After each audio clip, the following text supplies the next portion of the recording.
Hello students, स्वागत है आप सभी का फैक्ट एक्सा के एक नए वीडियो में। और इस वीडियो में हम सीखेंगे कि यूपी स्कॉलरशिप यानी कि उत्तर प्रदेश छात्रवृत्ति 2024-25 का फॉर्म आपको रिन्यूअल अर्थात नवीनीकरण कैसे करना है, चाहे आप यूजी के, पीजी के, डिप्लोमा के, किसी भी कैटेगरी के स्टूडेंट्स होंगे, किसी भी कोर्स के स्टूडेंट्स होंगे। अर्थात ऐसे के लिए अगर आप 10th पास करके या फिर 12th पास करके, अगर आप 12th के भी स्टूडेंट्स होंगे, रिन्यूअल करना चाहते हैं तो आपके लिए भी प्रोसेस सेम है। तो रिन्यूअल का इस बार प्रोसेस थोड़ा सा करिए कि बदल दिया गया है। तो कैसे रिन्यूअल करना है, जैसे मान लीजिए कि आप अगर बीए कर रहे हैं, बीएससी कर रहे हैं, MA, MSc, MCom, DLEd, ITI, polytechnic, BTech, BCA, MCA, nursing के कोई जितने भी कोर्स हो गए, बीएससी, एमएससी, सभी के लिए रिन्यूअल का प्रोसेस सेम है। तो रिन्यूअल आपको कैसे करना है, मैं आपको पूरा प्रोसेस लॉगिन करके आपके सामने लाइव तरीके से दिखाऊंगा कि इस बार के रिन्यूअल का प्रोसेस क्या है। उसके अलावा मैं आपको नोटिस भी दिखाऊंगा। बहुत सारे बच्चे कह रहे हैं कि सर मेरा फॉर्म ऑटोमेटिकली लॉक हो जा रहा है, तो क्यों लॉक हो जा रहा है, रीजन क्या है, उसका भी मैं आपको समाधान बताऊंगा। ठीक है, तो सबसे पहले आपको क्या करना है, गूगल में जाकर के यूपी स्कॉलरशिप सर्च करना है। आपने यूपी स्कॉलरशिप सर्च किया, आपको सबसे ऊपर वाले जो यूपी स्कॉलरशिप के ऑफिशियल वेबसाइट है वहां पर विजिट करना है। फिर यहाँ पे देखिए 3 डॉट यहाँ पे दिख रहा होगा, ठीक है, यहाँ पे क्लिक करके आपको डेस्कटॉप साइट पे कर लेना है। तो यहाँ पे देखेंगे, यहाँ पे मेरा ऑलरेडी डेस्कटॉप साइट पे है। तो जब भी आप फॉर्म फिलअप करने आएंगे, यहाँ से आप क्या कर लेंगे, डेस्कटॉप साइट पे कर लेंगे। चलिए यहाँ पे डेस्कटॉप साइट पे है। उसके बाद से देखिए यहाँ पे आएंगे तो यहाँ पे देखिए कई सारे ऑप्शन आपको दिख जाएंगे। तो एक स्टूडेंट का ऑप्शन दिखेगा, इस स्टूडेंट वाले ऑप्शन पे आपको क्लिक करना है। अब जैसे इस पे क्लिक करेंगे तो आप क्या करने आए हैं, रिन्यूअल क्या होता है थोड़ा सा मैं यहाँ पे आपको जानकारी दे दूं। जैसे आप किसी भी कोर्स में जब एडमिशन लेते हैं तो फर्स्ट ईयर में जब आप स्कॉलरशिप का फॉर्म फिलअप करते हैं तो फ्रेश फॉर्म फिलअप करते हैं। मान लीजिए कि कोर्स आपका 3 साल का है या फिर 4 साल का है, तो सेकेंड ईयर में और फाइनल ईयर में केवल उसी फॉर्म को आपको थोड़ा बहुत उसमें संशोधन करके आगे सबमिट कर देना होता है। यही आपका रिन्यूअल होता है। अब मान लीजिए कि फर्स्ट ईयर में आपने नहीं भरा था, सेकेंड ईयर में आप भरना चाहते हैं, तो आपको फ्रेश फॉर्म ही फिलअप करना होगा, रिन्यूअल आपका नहीं होगा। लेकिन अगर आपने फर्स्ट ईयर में फॉर्म फिलअप किया था किसी कोर्स के, तो सेकेंड ईयर में और फाइनल ईयर में केवल आपको उस फॉर्म में थोड़ा बहुत संशोधन करके उसको बस रिन्यूअल कर देना होता है। तो यही आपका रिन्यूअल होता है। ठीक है, तो यहाँ देखिए आपके सामने कुछ इस प्रकार का इंटरफेस ओपन होकर आएगा स्टूडेंट का ऑप्शन पे क्लिक करने पर। तो उसके बाद से यहाँ पे एक ऑप्शन दिख जाएगा, तीसरा ऑप्शन रिन्यूअल लॉगिन। आप रिन्यूअल करने आए हैं, अगर आप मोबाइल फोन से यहाँ पे कह लिए कि रिन्यूअल करने वाले हैं, तो यहाँ पे रिन्यूअल लॉगिन पे थोड़ी देर क्लिक किए रहना है। ठीक है, जैसे क्लिक किए रहेंगे यहाँ पे कुछ इस प्रकार का इंटरफेस ओपन होकर आएगा। इस व्हाइट वाले पोर्शन को छोड़ करके कहीं साइड में आपको टैप कर देना है, क्लिक कर देना है। तो चलिए मैं यहाँ पे राइट साइड में टैप कर देता हूँ। तो उसके बाद से आपके सामने कुछ इस प्रकार का इंटरफेस ओपन होकर आएगा।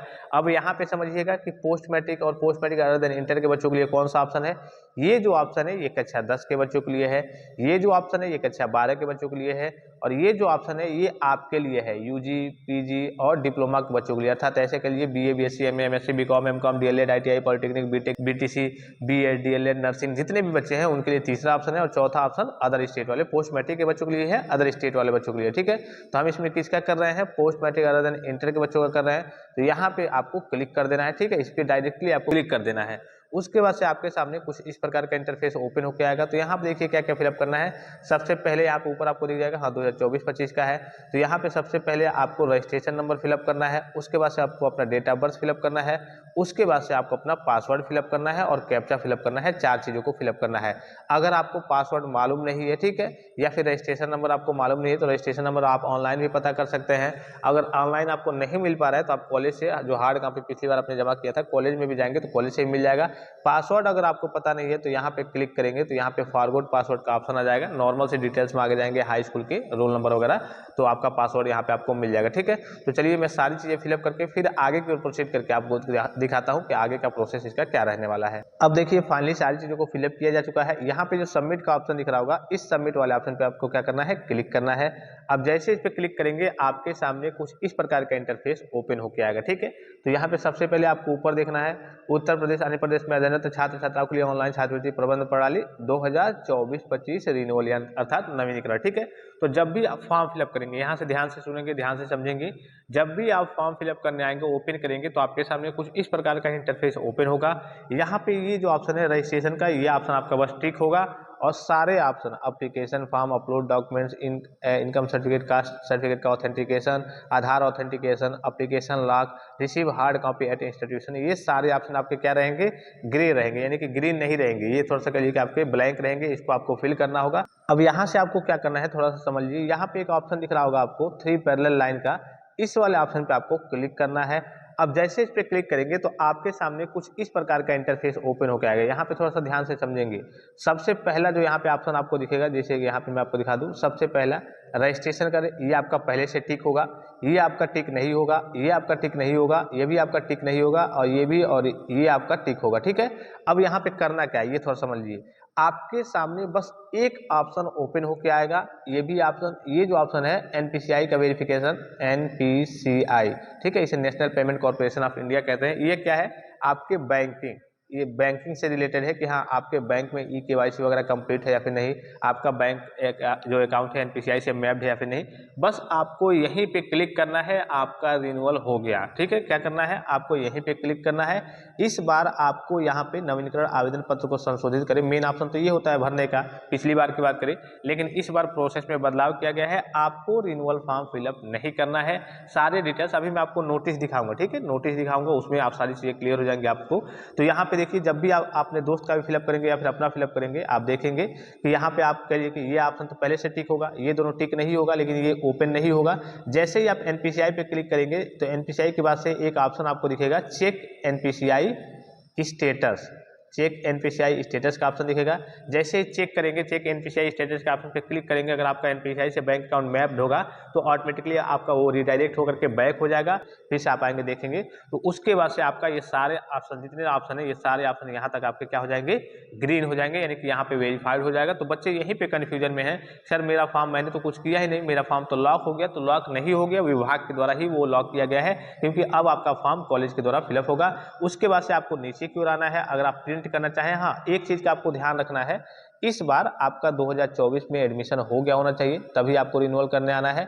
और दूसरी चीज कि आपका प्रीवियस ईयर का जो रिजल्ट है, जैसे मान लीजिए कि आप इस बार अभी सेकेंड ईयर में है, तो फर्स्ट ईयर का आपका रिजल्ट जारी हो गया होना चाहिए, क्योंकि यहाँ पे आपके डिटेल्स वगैरह अब तो चूंकि आपको फिलअप नहीं करना है, अगर आपने पहले भी कर दिया है तो कोई दिक्कत की बात नहीं है। जब आप हार्ड कॉपी जमा करेंगे तो आपका रिजल्ट आ गया होना चाहिए और 2024 में आपका एडमिशन हो गया होना चाहिए, आपकी फीस वगैरह जमा हो जानी चाहिए, तभी आप जाकर के कल के इस हार्ड कॉपी को कॉलेज में सबमिट करेंगे। तो यहाँ पर देखिए, अब हार्ड कॉपी कैसे आपको निकालनी है, तो सबसे नीचे की ओर आएंगे, जैसे नीचे की ओर आएंगे तो एक देखिए ये ऑप्शन दिख जाएगा, एक तो प्रिंट का ऑप्शन दिख जाएगा, तो ये भी आपका प्रिंट का ऑप्शन वगैरह भी, और 3 दिन बाद ये आता है कि हार्ड कॉपी आपका 3 दिन बाद निकलेगा। तो इस ऑप्शन से कोई मतलब इस बार नहीं है, क्योंकि आपको फॉर्म भरने का मौका ही नहीं मिल रहा है, तो इससे कोई मतलब नहीं है।